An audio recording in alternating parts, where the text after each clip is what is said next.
வைரம் எடுக்கவும் வைராகியம் வேண்டும், வயிறை குறைக்கவும் வைராகியம் வேண்டும். அதனால இப்ப வைராகியம்ங்கிறது அதை யார் வளர்த்துக் கொள்கிறார்களோ அதுதான் மெயின்.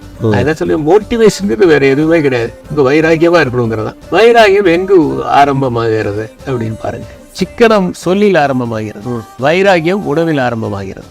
நம்ம டிசிப்ளின்டா வாழ்றதுதான் வைராகியம். இதெல்லாம் இருக்கு, இதெல்லாம் பயன்படுத்த வேண்டிய விதத்துல நம்ம பயன்படுத்திக்குவோம். அதற்கான நேரத்தை நாம் ஒதுக்கிக் கொள்வோம். மற்ற நேரங்கள்ல நம்ம என்ன இலக்குங்கிறது அதை இன்னொரு முறை நான் தெளிவு பல இடங்கள்ல சொல்லியிருந்தாலும் நான் நிறைய வாசகர்களை நீங்க அடையிறதுனால நான் சொல்லக்கூடியது, வாழ்க்கையில ஒரு நோக்கம் இருக்கணும். உங்களுடைய நோக்கம் என்னன்னா, இப்ப இந்த பிகைன் வுட்ஸ்ல நீங்க என்ன இப்ப இன்டர்வியூ பண்றது உங்க நோக்கம் கிடையாது, இது இலக்கு தான். நோக்கம் என்ன? நோக்கம்ங்கிறது என்னன்னா, இது மூலமா இளைஞர்களுக்கு ஏதாவது ஒரு விழிப்புணர்வை ஏற்படுத்த முடியுமா, அதுதான் உங்களுடைய நோக்கமா இருக்கும். ஒரு பரந்துபட்ட நோக்கத்தை இந்த இளைஞர்களுக்கு நாம் ஏற்படுத்துகிறோமா? எப்ப ஏற்படுத்துறது?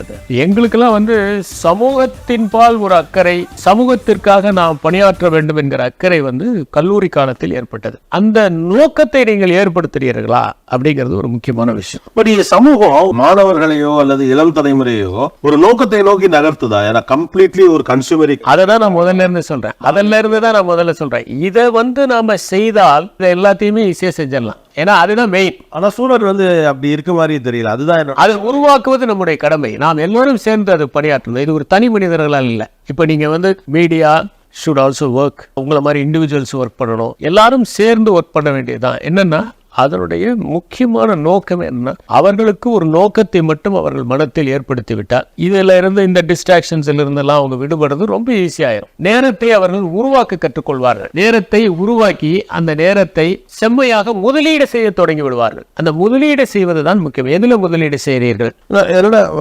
ஒரு பக்கம் நேரத்தை உருவாக்கி நோக்கம் அவங்களுக்கு அடைந்து ஒரு முதலீடு செய்தல்ங்கிறதுலாம் கடைசியில ஓவரால் மார்க்கெட் எப்படி இருக்குன்னு கேட்டா, நீ வா, படி, சம்பாரி, செலவு பண்ணு, என்ஜாய் பண்ணு. ஆக்சுவலா உங்களுக்கான நோக்கங்களையே கொடுக்காம இருக்கு. இது ஒரு சோஷியலாவே சிக்கலா இருக்குன்னு நான் பாக்குறேன். இந்த ஆனி லியோன் எழுதியிருக்கிற புக்கை படிச்சிருப்பீங்க, பொருட்களின் கதைன்னு. ஒரு அற்புதமான புத்தகம். அதுல என்ன, கடுமையாக அமெரிக்காவில் எல்லாரும் உழைக்கிறார்கள். உழைச்சிட்டு வீட்டுக்கு வந்தோடனே என்ன பண்றாங்கன்னா, டிவி பாக்குறாங்க.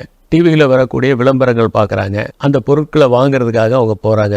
இந்த மினிமலிஸ்டிக் தேரிங்கிற மாதிரி இப்போ ஒவ்வொரு வீட்லேயுமே என்னைக்காவது ஒரு நாள் பயன்படுவதற்கான பொருட்கள் 25% இருக்குது. அது வருஷத்தில் ஒரு நாள் பயன்படுமோ என்று வாங்கி வைத்த பொருட்கள். இப்போ நீங்கள் என்னென்னா, உங்களுடைய எல்லா விதமான இந்த டிஸ்ட்ராக்ஷன்ஸு, எல்லா விதமான உங்களை இது பண்ணக்கூடிய மனநிலையிலிருந்து அவர்களை ஒருங்கிணைப்பதற்கான முயற்சி அப்படிங்கிறது ஒரு மிகப்பெரிய முக்கியமான பணியாக இருக்க வேண்டும். அந்த பணியை செய்வதும் இந்த காலகட்டத்தில் மிகவும் தேவைப்படுகிறது.